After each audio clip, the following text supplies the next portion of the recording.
शायद मैं डिस्कनेक्ट हो गया था नेटवर्क की प्रॉब्लम से, तो मैं वापस जुड़ चुका हूं। आप लोग भी इस पेज पे आ जाएं।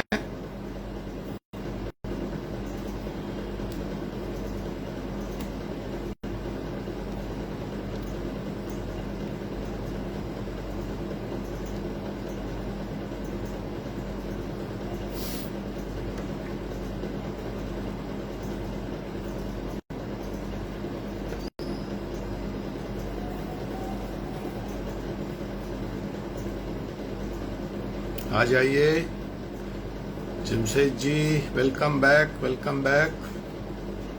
दूसरे लोग, कौस्तुभ, अच्छा आवाज आ रही थी, वीडियो गायब हो गया था। ओके, सही है, थैंक यू कौस्तुभ। ठीक है, बाकी लोग भी आ जाएं। मैं वापस विषय पे आता हूं। तो जैसा मैं कह रहा था, आप सभी लोगों से मुखातिब था कि under section 13(1)(2) of the Hindu Marriage Act 1955, any marriage solemnized before or after the commencement of this act, इस एक्ट के लागू होने से पूर्व या उसके पश्चात अगर किसी एक पार्टनर ने अपना धर्म परिवर्तन किया है तो अंडर सेक्शन 13, याद रखिए, अंडर सेक्शन 13(2), जो कि कॉन्फ्लिक्टेड डाइवोर्स का सेक्शन है, जहां पे जब दोनों पार्टी एग्री नहीं होते हैं तो जिस सेक्शन में आप डाइवोर्स के लिए जाते हैं, उसके तहत एक पिटीशन दोनों में से कोई भी व्यक्ति फाइल करके अपनी शादी को डिसॉल्व करवा सकता है। That is the statutory position. अब आप ध्यान रखना है, जो यहाँ पे बात वो ये है कि the change of religion doesn't give suo moto right और suo moto power for the dissolution of the marriage. धर्म परिवर्तन ही आधार नहीं हो सकता है शादी के खत्म हो जाने का। However the act is very clear on this कि under section 13(2) either of the partner by filing a petition, we have discussed the process पीछे की क्लास में कि कहाँ पिटीशन फाइल होगी, कैसे फाइल होगी। डिक्री ऑफ डाइवोर्स से ही खत्म हो, बदलना पड़ेगा। तो मैं जो ये कहना चाह रहा हूं कि शादी जब एक बार हो गई हिंदू विवाह पद्धति के तहत section 5 of the Hindu marriage act, तो वो सुओ मोटो खत्म होने का कोई आधार नहीं है। You have to go for a decree of the divorce by on the ground here. यहाँ पे जो ग्राउंड होगा, you know, we have several ground, we have discussed that also. We have discussed the ground for the divorce and we have discussed the ground for the judicial separation. वहां पे आप को here taking this ground that my partner has changed the religion, thus my life is getting affected, you can ask for decree of divorce। ठीक है, बिल्कुल clear बात है यहाँ पे। अब एक सवाल यहाँ पे उठता है कि क्या जब हम आज इस देश में यूनिफॉर्म सिविल लॉ की बात कर रहे हैं, अच्छी बात है, होना चाहिए, नहीं होना चाहिए, ये मेरा विषय नहीं है और ना यहाँ पे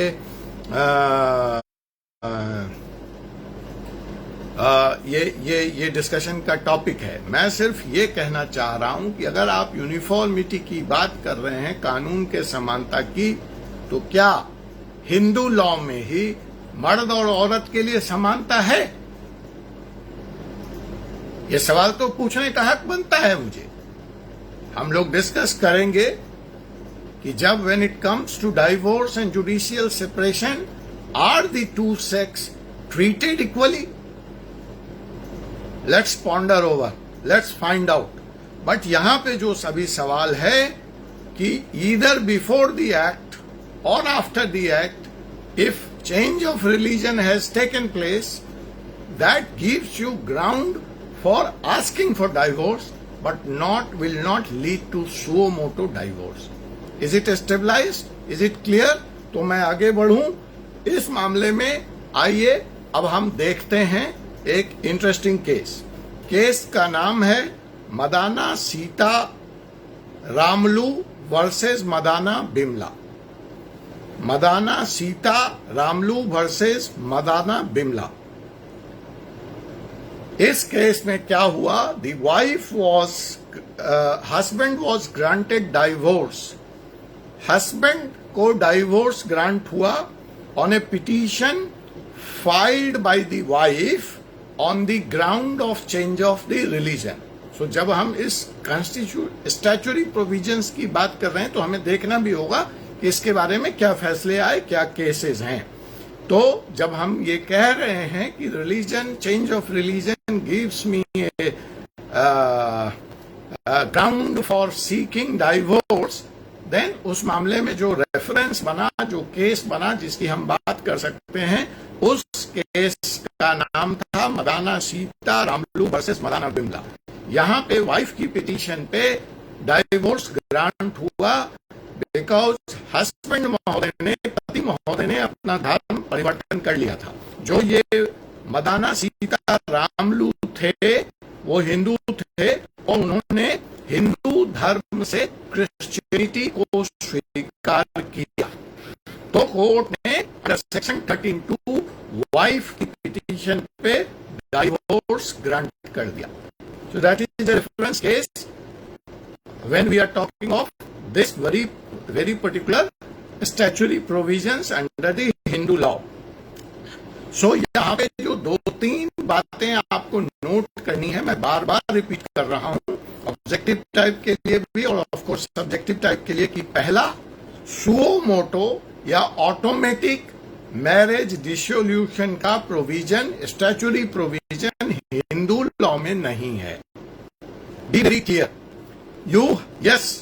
ये ग्राउंड बनता है, जैसे इनफर्टिलिटी ग्राउंड बनता है, जैसे क्रुएलिटी ग्राउंड बनता है, जैसे वल्नरेबल डिजीज ग्राउंड बनता है, जैसे हस्बैंड 7 साल गायब है, उसका पता नहीं है, वो सारे ग्राउंड बनते हैं। उसी तरह से यह भी एक ग्राउंड बनता है। अब जो दूसरी बात नोट करने वाली है यहाँ पे, वो ये है कि ये जो, देखिए यहाँ पे आप कंफ्यूजन को आप समझिएगा। मैंने कहा शुरू में कि इस एक्ट को आने से पहले और बाद में कोई भी अगर शादी हुई है तो दोनों में से कोई भी पार्टनर जा करके डाइवोर्स पिटीशन फाइल करके डाइवोर्स ले सकता है। ये मैंने पहले कहा।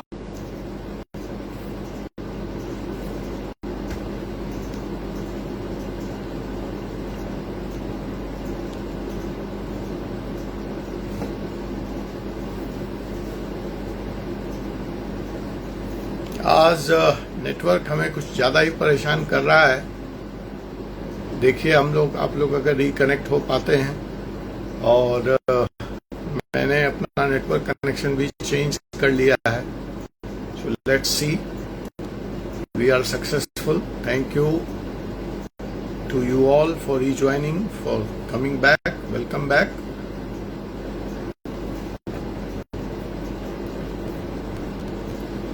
चलिए आगे करते हैं मिश्रा जी। तो मैं जो कह रहा था कि मदाना सीता रामलू वर्सेस मदाना बिमला, जो कि एक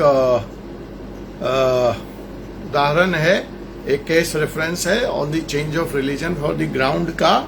तो उससे दो बातें स्टेबलाइज होती है कि एक हिंदू मैरिज लॉ में कोई ऑटोमेटिक डिसोल्यूशन रूट नहीं है for the marriage to be dissolve, और दूसरी बात, एक सब्सिक्वेंट अमेंडमेंट आई जहां पे पहले जो दोनों पार्टनर में से किसी को भी राइट था to approach court to petition has been taken away, और फिर ये राइट अब सिर्फ उसके पास रह गया कि जो नॉन कन्वर्ट स्पाउस है। तो यहां पे हम ये कह सकते हैं कि the law become gender sensitive.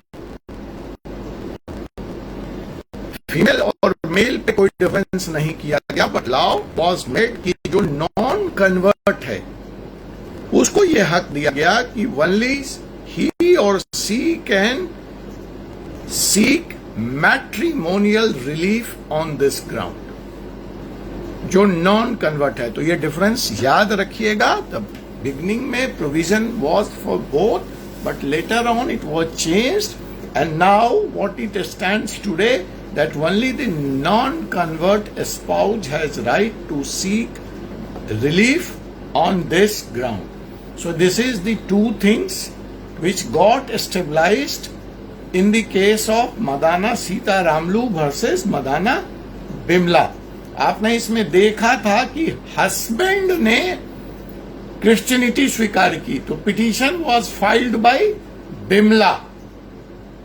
And on the petition of Bimla, the divorce was granted, and a new principle of law was established through this case. That's why this case is important. Earlier, the provision was that either of the partner can go for the dissolution of marriage, but this very case, Madana Sita Ramlu versus Madana Bimla, established that no, this right vests with only non-convert spouse, non-convert partner. इसको और अगर clear करें तो जो partner अपना धर्म छोड़ता है वो कोर्ट नहीं जा सकता. कोर्ट में इस केस में क्या स्टेबलाइज किया कि जो पार्टनर धर्म छोड़ता है वो कोर्ट जाके रिलीफ नहीं कर सका. However the statutory provision was कि दोनों में से कोई जा सकता है. लेकिन जब एक केस सामने आया, मदाना सीता रामलू वर्सेस मदाना बिमला, तो while giving decision in this very case, the court propounded, the court said no, this relief can't be given to the person who has committed the wrong. आप गलती भी करें और आप उसके आधार पर रिलीफ भी मांगे, यह कानून के मूल धारणा के खिलाफ है. अतः this right will remain only with the non convert spouse. तो ये चीज भी इस केस में स्टेबलाइज हुई. This case has stabilize two thing. One, no automatic dissolution. Two, only the non-convert spouse has right to go. ऐसा क्यों हुआ? Because there is a provision under section 23(1)(a) that the petitioner cannot be allowed to take advantage of her wrong. There is a particular section of IPC कि मैं गलत भी करूं और मैं उसका एडवांटेज लूं, यह नहीं हो सकता है. So the statutory provision of Hindu Marriage Act 1955 was in conflict with the section 2, which prohibits a person that you cannot take advantage of your wrongdoing. So while clarifying this, the court came out very clearly that look, this right will remain only with the non-convert partner. तो दो बातें stabilise हुई. Court ने ऐसा निर्णय क्यों किया, court ने इस प्रोविजंस को, स्टैट्यूटरी प्रोविजंस को क्यों चेंज किया, किस केस में चेंज किया, वो बातें आपको मैंने बता दी. मैं उस सेक्शन को under the band, even under the provision of section 23(1)(a, the petitioner cannot be allowed to take advantage of his or her wrongdoing or his or her disability. अब यहां पे एक सवाल और उठता है जो मैं अब आपसे पूछना चाहता हूं. मैंने आपको क्लियरिटी दे दी सैद्धांतिक. अब मैं यह आपसे जानना चाहता हूं, यहां पे आप आंसर टाइप करेंगे कि अगर मैं हिंदू धर्म से एक क्रिश्चियनिटी धर्म में चला गया या मैं मुस्लिम धर्म में चला गया, तो मेरा डाइवोर्स जो है वह किस कानून के तहत ग्रांट होगा. जैसे ही मैंने धर्म बदला तो मेरा कानून बदल गया, because see we have this provision of personal law, you all agree with this. तो जब मैंने अपना धर्म बदल लिया तो मेरी पत्नी जो हिंदू थी उसको मैंने ये कह दिया कि she has the right, non convert person has right to file the petition. मैं तो फाइल पिटीशन कर ही नहीं सकता क्योंकि मैंने तो धर्म बदला है। अब मैं तो मुसलमान हूं और मेरी पत्नी हिंदू है, तो वह हिंदू मैरिज एक्ट में जाके पिटीशन फाइल करती है। मैं कोर्ट के सामने आता हूं और मैं कहता हूं कि this law is no more applicable to me. मैं यहां से भारत से कनाडा चला गया और कैनेडियन सिटीजन हो गया, तो भारतीय कानून तो अब मुझ पर लागू नहीं होगा। henceforth, जिस दिन से मेरी सिटीजनशिप बदली, तो उसी तर्क को अगर मैं एक्सटेंड करता हूं कि मैंने धर्म बदल लिया, मेरी बात क्लियर आप लोगों को समझ में आ रही है? आपने कहा कि मेरे नॉन कन्वर्ट पार्टनर को राइट है to apply for, to seek for, to petition for divorce, fine, understood, agreed. उसने पिटीशन फाइल कर दिया और हिंदू लॉ का एक ग्राउंड है चेंज ऑफ रिलीजन। तो जब मैं आया तो मैंने कहा मेरे ऊपर तो लागू ही नहीं होता है, अब तो मेरे ऊपर क्रिश्चियनिटी लागू होता है या मेरे ऊपर मुस्लिम धर्म लागू होता है, इस्लाम लागू होता है। For a moment, for a discussion, इसलिए कौस्तुभ की बात जरूरी हो गई कि हमें दूसरे रिलीजन के बारे में भी थोड़ा सा यहाँ पे चर्चा करनी पड़ेगी, ठीक है? तो जैसे ही पिटीशन कोर्ट के सामने आया तो मैं तो खड़ा हो गया और मैंने कहा my Lord, I am sorry, under Christianity change of religion is not A ground for divorce, so this petition is not viable here. This is infectious petition. Ask her to apply under Christianity or Christian law. Because मेरे ऊपर तो Christian धर्म लागू होता है। मेरा सवाल समझ में आया। अब आप मुझे बताइए कि वो पत्नी क्या करे? What should be the solution? हमने स्टैट्यूटरी प्रोविजन एक केस के रेफरेंस से डिस्कस कर लिया। अब एक प्रैक्टिकल प्रॉब्लम आपके सामने है, आपने सब ने बात मान ली। अब मुझे ये बताइए कि ये पिटीशन किस कानून के तहत फाइल होगा? Hindu law, if I have gone to Christianity, Christian law, और if I have embraced Islam, so under Muslim law. Can you guys type in the answers और you want me to answer और you guys want to try? आप try करना चाहते हैं या सीधे चाहते हैं कि मैं आंसर पे आऊं? देखते हैं, चलिए। तो भैया देखो, इसका तो एक जो सबसे पहले सब कह रहे हैं हिंदू लॉ, लेकिन क्यों? तार्किक रूप से हिंदू लॉ क्यों? मैं तो क्रिश्चियन हूं। कौस्तुभ कह रहे हैं जिस विधि के तहत शादी हुई। तो मैं जब खड़ा होता हूं अपोजिट काउंसिल और मैं कहता हूं नहीं जी, this is no more applicable to me, then in support of your answer आप कौन सा केस कोट करेंगे? Then you have to quote certain case.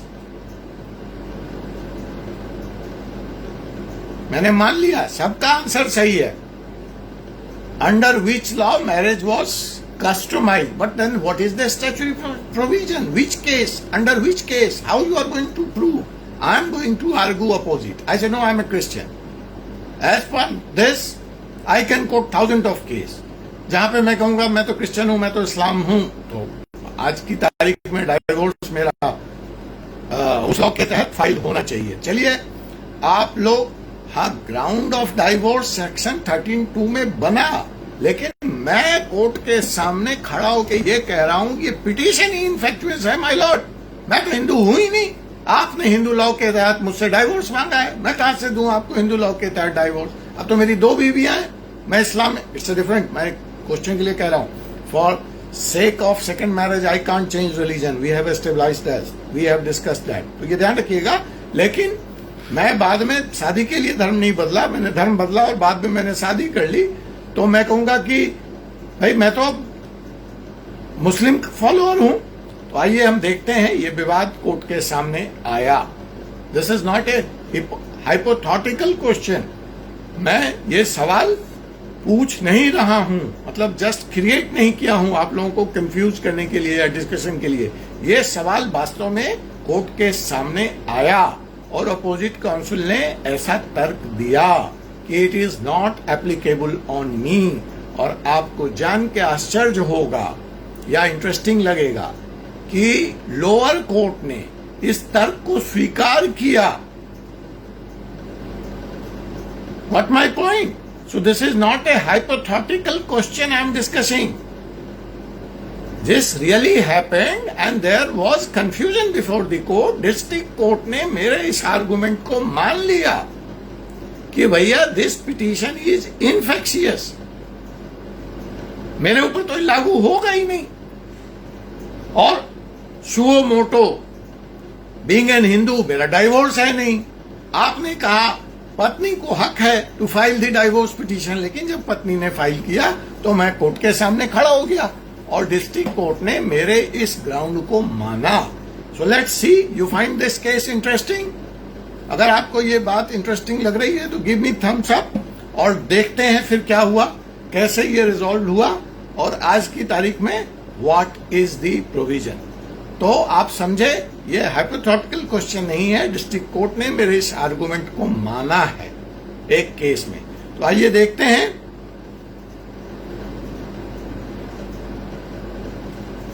This case came before Delhi High Court only and the title of the case was Bilayat Raj versus Sunita. Interesting, ठीक है परिहार साहब। तो आप तो डॉक्टर हैं भाई, डॉक्टर चंद्र Kumar Singh Parihar, very good doctor साहब। तो मैं ये कह रहा था कि बिल्कुल ऐसा जैसा मैं बोल रहा हूं वैसे ही लाइन पे आर्गुमेंट किया गया और ultimately this case came to Delhi high court, Vilayat Raj versus Sunita. इसमें क्या हुआ, both the parties were Hindu at the time of marriage and the year of the marriage was 1978। So going back to previous lesson, कि whether before the Hindu Marriage Act 1955, we have said before or after marriage solemnized can be petitioned under section 13(2). So this marriage was in 1978. Both the partners, that is Bilayat Raj and Sunita, were Hindus. Year was 1978। पहले दोनों separate हो गए। Both got separated after 8 years of marriage, that is 1980। It was not a divorce, it was a separation. While the separation was going on, पति ने एक petition file किया under section 13(1)(a on the ground of cruelty। तब तक अभी religion का कोई मसला नहीं था। The parties were under separation and you know during this separation the petition for divorce can be filed if one of the conditions, one of the grounds are met. So here in this case what happens, the parties were Hindu at the time of marriage, they filed a petition separated and the husband filed a petition for divorce under section 13(1)(a on the ground of cruelty by the wife। ठीक है, section 13(1)(a। In the petition he sets his religion as Mohammedan at the time of filing। Cruelty का आरोप लगाया, लेकिन 1981 में petition file किया, got separated इन 1980 separation के 1 साल बाद धर्म परिवर्तन किया। और आपको अब यहां पे समझो कितना स्मार्ट था ये आपका विलायत राज। धर्म परिवर्तन can't be ground for the person who has change the religion. हमने ये कह दिया।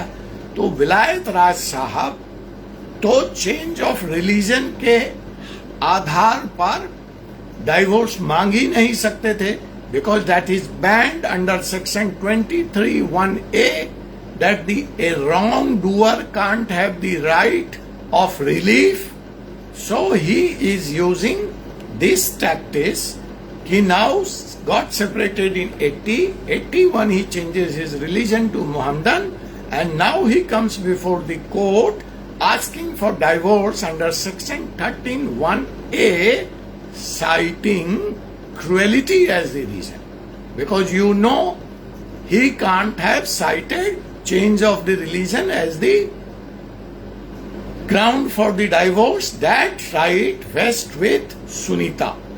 बट यहां कोर्ट के सामने डाइवोर्स के लिए मिस्टर विलायत राज आए और अपनी पिटीशन में उन्होंने अपना धर्म इस्लाम बताया, मोहम्मद बताया, मोहम्मदन। अब जो है वाइफ ने इस पिटीशन को इस ग्राउंड पे अपोज किया कि he being a Muslim now can't file a petition under can't file a petition, yes, under Hindu Marriage Act 1955. That's the objection taken by the wife, that he is no longer Hindu. So the lower court accepted the ground of the wife and rejected the petition. Got my point? So the matter came before the Delhi High Court, and the Delhi High Court reversed the order, and it established जो आप लोग chat box में type कर रहे थे कि it is not. So what is the law? The law is it is not important on the date of filing of the petition that what is my religion. What got established from Vilayat Raj versus Sunita case कि date of petition के दिन मेरा धर्म क्या है यह महत्वपूर्ण नहीं है, बल्कि यह महत्वपूर्ण है जो रिलीवेंट डेट है जिसके आधार पे लॉ डिसाइड होगा कि ये divorce under which personal law would be granted और petition would be filed is the date of the solemnization of the marriage, but not the date of filing of the petition. So in bold letter you guys want to note, तो लिख लीजिए विलायत Raj versus Sunita, जिसमें ये stabilise हुआ कि the relevant date on which both parties are required to be Hindus in order to file under Hindu Marriage Act is the date of marriage, not the date of filing of the petition. तो आपका उत्तर सही था, लेकिन ऐसे प्रमाण थे कि ये पिटीशन लोअर कोर्ट ने इस ग्राउंड को रिजेक्ट किया था. Finally it was established by the high court Delhi, and while giving the decision what court says, let me read out. Conversion per se does not operate to deprive the parties of rights which may be otherwise available to him under the Act. Conversion as such per se does not deprive the party of the rights may be otherwise available to him under the Act. Means conversion के कारण मुझे मेरा अधिकार से जो मुझे मिला हुआ है, जो मुझे प्रदत्त है, उससे हटाया नहीं जा सकता है. This was established. So number A, party is not take so number A, फिर वहां पे हम उस केस पे आते हैं जो पहला केस था, Madan Sita Ramulu versus Madan Bimla. Means number A, जिसने धर्म परिवर्तन किया है उसको डाइवोर्स पिटीशन फाइल करने का हक नहीं होगा। Because why? Because under section 23(1)(a) a wrongdoer can't be given the right to seek relief. तो A, which is established, the party is not entitled to take advantage of his own wrongdoing and gain from the situation which has brought resulting detriment to the spouse. तो जिस party ने धर्म परिवर्तन करके अपने partner को इस विषम परिस्थिति में डाला है, इस कठिन परिस्थिति में डाला है, उसको यह अधिकार नहीं दिया जा सकता। रादर उसके रॉन्ग डूइंग से, उसके धर्म परिवर्तन करने से जो एग्रीव्ड पार्टी है, जिसके ऊपर उसका प्रभाव पड़ा है, इम्पैक्ट हुआ है, उसको यह राइट दिया जाता है कि वह डिसोल्यूशन ऑफ मैरिज के लिए पिटीशन फाइल कर सकता है। अब यहां पे एक सवाल और उठता है कि वह जो दूसरी पार्टी है इस ग्राउंड पे डाइवोर्स मांगती ही नहीं है, फिर क्या मुझे हक है मैं डाइवोर्स मांगू? आपने तो कह दिया कि भाई मुझे अधिकार नहीं है, एग्रीड। अब मैंने धर्म परिवर्तन किया है, मेरे धर्म परिवर्तन, मेरे रॉन्ग डूइंग सेक्शन 23(2)(a) में भी डिवार कर दिया आपने मुझे, एग्रीड। अब जो मेरी पत्नी है, जो she remains a Hindu, she remains a non convert, she is not a wrong doer, has the right to file the petition, agreed. कोई कंफ्यूजन नहीं, वो फाइल ही नहीं करती।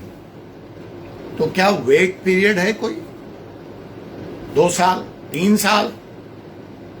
भाई मुझे तो अब डाइवोर्स चाहिए, बिकॉज मैं तो दूसरे धर्म में चला गया और मैं जा नहीं सकता डाइवोर्स मांगने के लिए on the ground of change of religion.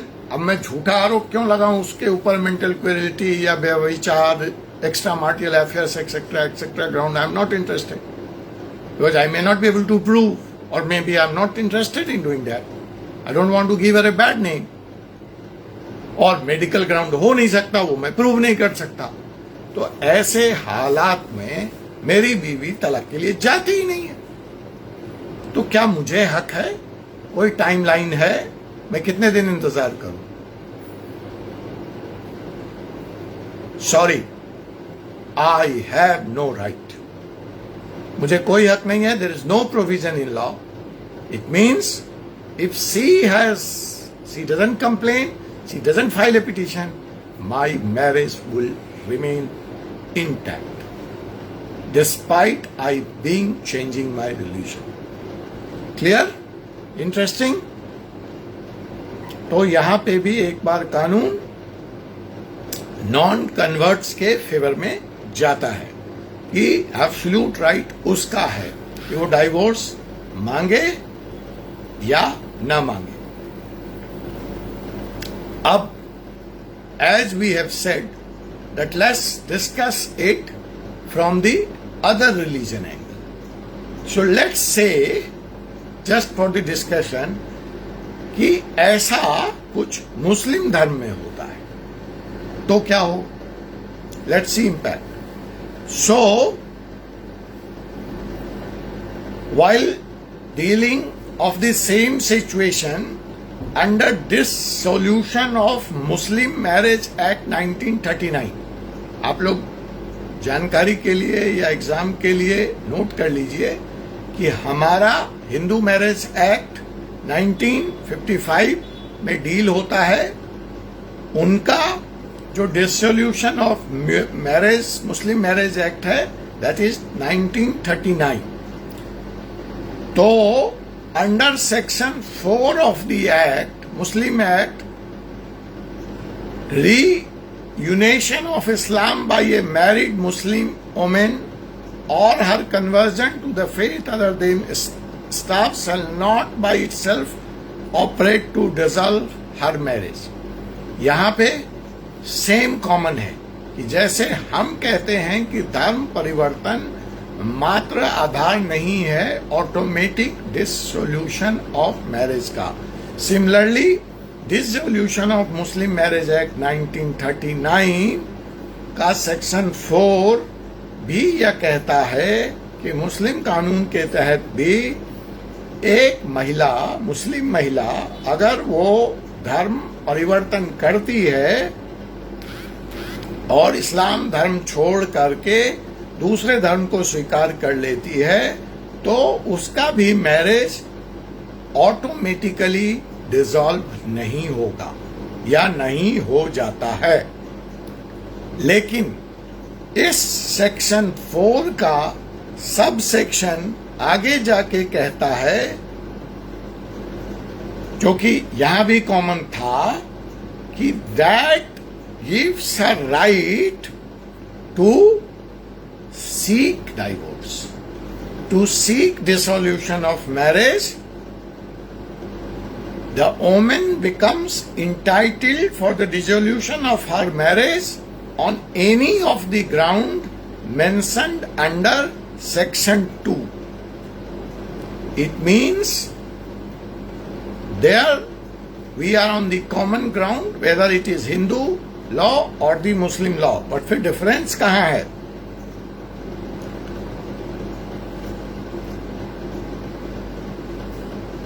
Same provision section 23 की बात वो कर रहा है कि wrongdoer can't have the right, you know, convert इसके वजह से।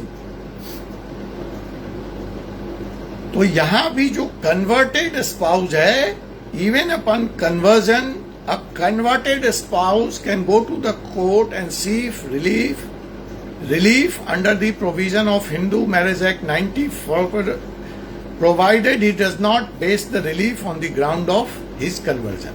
यहाँ पे जो एक इंटरेस्टिंग बात आपको नोट करनी है वो ये है कि अगर यह व्यक्ति हिंदू से मुस्लिम धर्म में चला जाता है तो he can approach the court for divorce under Hindu Marriage Act on the ground except change of religion. That right is with him. तो अब आइए इसके बारे में भी हम एक केस लेते हैं कि यहां पे क्या होता है। अब एक सवाल किसी ने पूछा था कि ये जो चेंज ऑफ रिलीजन है वो कंसेंटेड है, मीन्स वाइफ ने चेंज किया रिलीजन या हस्बैंड ने चेंज किया रिलीजन, लेकिन एक दूसरे की सहमति से। मतलब मैं जब अपना धर्म परिवर्तन कर रहा था तो मेरे पार्टनर ने एग्रीमेंट दिया था, सहमति जताई थी कि उसको कोई आपत्ति नहीं है। तो ऐसे हालात में जब वो डाइवोर्स का पिटीशन सीक करती है in either of the law, Muslim और Hindu law, using the ground as the change of religion, then I come out with the counter statement कि भैया ये तो पूछ के किया था मैंने इनसे, इनकी तो रजामंदी थी, फिर ये मेरे डाइवोर्स का आधार कैसे हो सकता है। So let's C, there is a case of Suresh Babu versus VP Leela. Suresh Babu versus VP Leela. इस केस में क्या हुआ, हस्बैंड जो सुरेश बाबू है, he has converted to Islam and wife has filed a petition for the divorce on this ground that my husband has embraced Islam. Now, in his defense, Suresh Babu says that when she was embracing Islam, she obtained the consent of his wife. She allowed him, she gave him the permission to embrace Islam. Thus, this can't be the ground for the divorce. So it's a consented change of religion. So I have not done any matrimonial wrong, and thus this very petition under section 13(1)(12) of the Hindu Marriage Act 1955 doesn't lie. So interesting. He also seeks the defense of 23(2) of the Act, जो कहता है कि जो ground for divorce is the convention of the non-petitioner, so there is no duty upon the court to make an if. तो वो कहता है कि भाई उसका भी वो रिलीफ लेता है और कहता है कि this can't be ground. So here the court came out, Suresh Babu versus Leela में, कि consented change of religion or non-consented change of religion is not the ground. What court is going to look for? That the person has changed the religion, and if that is stabilized, then the divorce can be granted. अब जो दूसरी बात है वो एक और इस बारे में एक इंटरेस्टिंग केस सामने आता है, बिन्नी वर्सेस सुंदरन केवी. इसके ग्राउंड्स थोड़े से डिफरेंट हैं कि you know how divorce takes place. You guys know, if you have read, there is no provision in the law to grant divorce the moment petition is filed. The court has given you the cooling off period of 18 months. अब हम उसमें exception है supreme court का, भी हम उसमें बात नहीं आते, अभी हम थ्योरेटिकल बात में रहते हैं कि कोर्ट कहता है 18 मंथ का कूलिंग ऑफ पीरियड है, जिसमें कोर्ट अटेम्प्ट करता है to reconcile. The parties are sent for mediation. Court makes every attempt कि the marriage doesn't break. Agree? ये सबको पता है ये प्रोविजन. अब यहाँ पे चेंज ऑफ रिलीजन ही हो गया, and change of the religion is the ground for divorce. Then I, the non-convert, applied for the divorce. So the question arises. The Act very clearly provides for the ground and the process how the divorce will take place. Law उसके बारे में भी हमारा section बहुत clear है. तो clear में 18 महीने का वेटिंग पीरियड है, कूलिंग ऑफ पीरियड है, रिकंसिलिएशन का प्रोविजन है. तो यहाँ पे अब जो सवाल उठता है कि क्या इस केस में on this ground will reconciliation, court will go for reconciliation or court will not go for reconciliation and it will immediately grant divorce. That is the question. It's a valid question. ये सवाल उठेगा ना, चलिए ground तो हो गया, process फैलू होगा. तो इसका जवाब हमें इस केस से मिलता है बिन्नी वर्सेस सुंदरन केवी कि whether in such case will the reconciliation between the parties is the responsibility of the court. So in this very case, Vinny versus Sundaran KV, the family court granted divorce on appeal by the wife because the husband has change the relation. Here, sorry, I got it wrong. Here, the divorce was granted on the petition filed by the husband, that is Sundaran KV, because the wife had changed the relation. So the husband has gone to the court. तो court ने इस पे जो family court था उसने divorce grant कर दिया to the husband when the wife admitted before the court that she has converted to the another religion. But when the wife went for the appeal, then in the appeal, the decision of the family court was turned down. And what the court says? The court says that even under the provision of the Hindu Marriage Act 1955, though the grant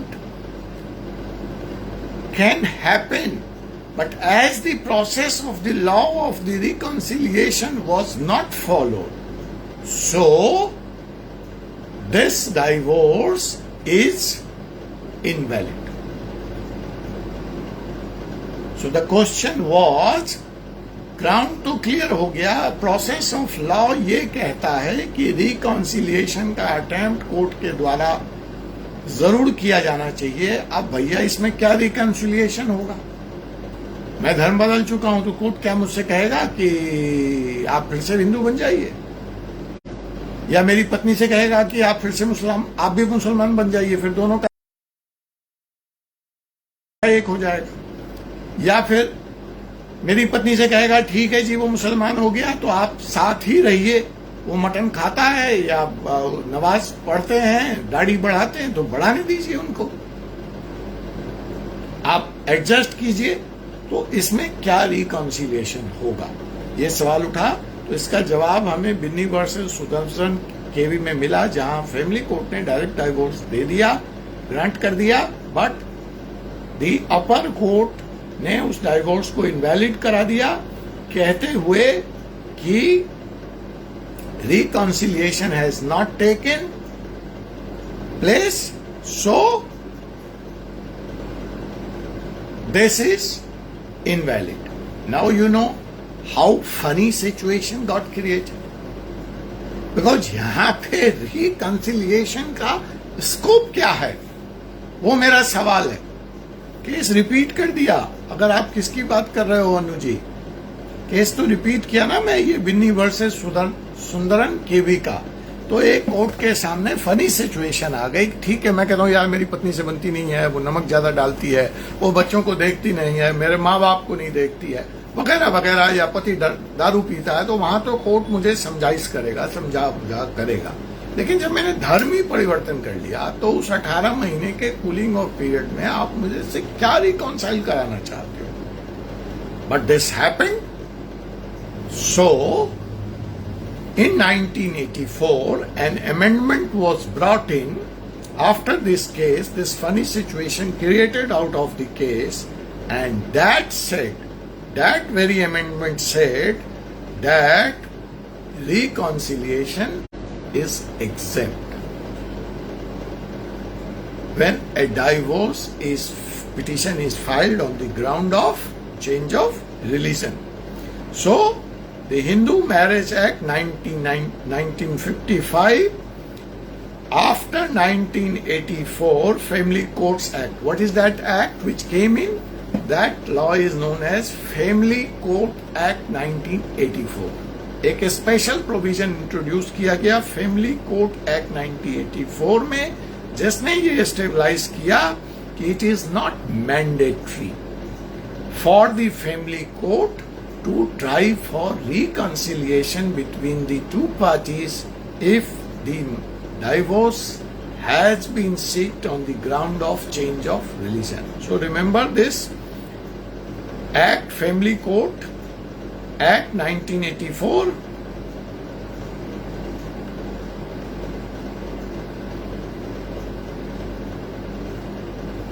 So under the Hindu and Marriage Maintenance Act 1956. However, if this is not permitted, not happening, then a wife can live separately from the husband and seek for maintenance. So that provision is also there. So I gave you, I will take separately, slightly in detail, the Muslim law, but let's see the provision in Parsi law. We'll take another 10 minutes because we got disconnected. So suppose that if this situation happens in Parsi family, in a Parsi law, so there, again there are two provisions, but the earlier position in Parsi law, how it is different than Hindu and the Muslim law, is the moment a person ceases to be a Parsi, the marriage is annulled. There it was suo moto. और यहाँ पे आप ध्यान दीजिए, मैं क्या कह रहा हूं? The moment person ceases to be Parsi means not necessary that he has converted to another religion. वो अगर पारसी धर्म को ही मानने से इनकार कर देता है, कोई जरूरी नहीं है कि उसने दूसरा धर्म स्वीकार किया, तो earlier provision of the Parsi law was that his marriage comes to an end automatically. However, there was a condition that a divorce followed by a divorce petition within 2 years after the plaintiff came to know about the fact. Marriage is dissolved automatically. However, it has to be ratified by the court. एक proof तो चाहिए ना. कल को वो आदमी फिर क्या के खड़ा हो जाता है, संपत्ति में हिस्सा मांगने लगता है, बच्चे को मांगने लगता है, वो कहता है नहीं नहीं जी, मैं तो फिर से पारसी हूँ. तो क्योंकि उसने दूसरा धर्म स्वीकार नहीं किया, so it was put conditional. The marriage is dissolved automatically, but you have to go to the court within 2 years from the date of you have come to know, not from the date he has ceased to be Parsi. मुझे आज पता लगा, उसके within 2 साल मैं कभी भी आके इस पोजीशन को रेटिफाई करा देता हूं. But in 1988, an addition to the Parsi law was also made, and पहले क्या था? He ceased to be Parsi. But 1988 में it was added that it is not necessary that the defendant has given up his faith, but it was added that he must have embraced other religion. He must have converted to other religion. He must have acquired another faith. So 1988 से पहले the Parsi law was the moment you cease to be Parsi, automatic dissolution of the marriage. But after 1988, it is added that no, just giving up the Parsi religion is not the ground, but you have to go for conversion to another religion. Means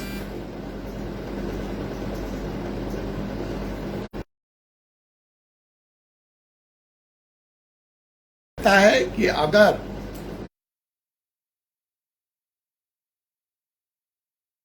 non convert wife को कोई objection नहीं है, then the marriage continues. If the wife, यहां पे consent आधार नहीं था, यहां पे अगर कंसेंट भी है तो it is not the ground. But there in Parsi law if the wife has given you the consent, इसलिए आप ये पाएंगे स्पेशली बंबई में कि वहां पे Parsis gets married to another religion very often,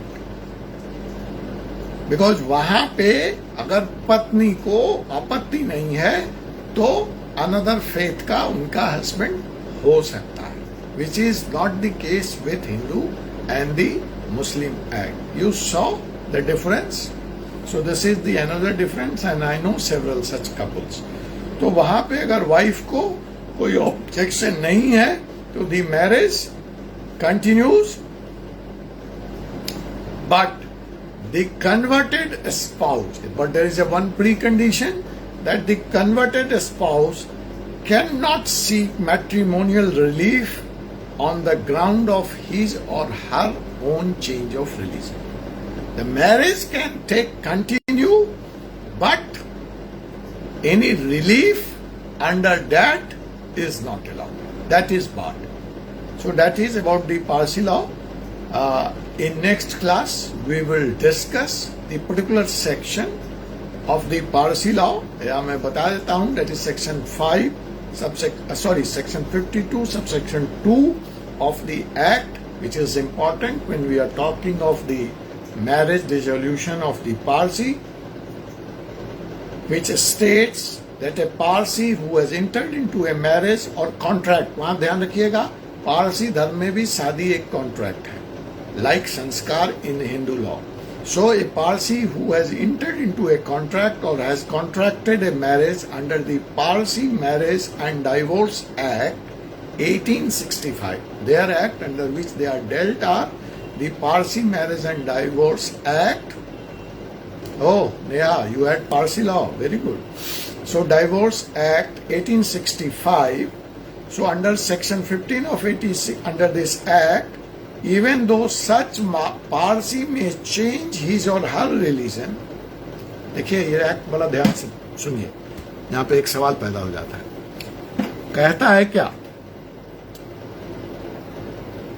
The Parsi Marriage and Divorce Act 1865, under this act, एक एक शब्द को ध्यान से सुनना, you know how to read the bare acts.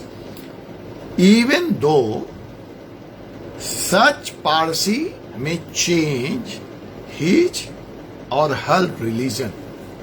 Religion तो हम डिस्कस कर रहे हैं मॉर्निंग से, मतलब क्लास के शुरू से, बट एक वर्ड आ गया और डोमिसाइल, वो डोमिसाइल भी चेंज करता है, मतलब वो बनारस से बंबई चला जाता है. अच्छा, सो लॉन्ग एज हिज और हर wife is alive, and so long as Parsi has not been lawfully divorced from such wife or husband, or such marriage has not been lawfully declared null and void or dissolved under the decree of the competent court, either of the sex as shall remain bound by the provision of the act.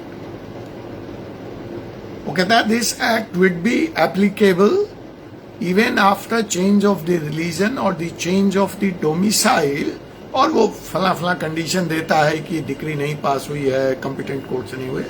मेरा वो सवाल नहीं है, वो तो act है, आप पढ़ लीजिएगा.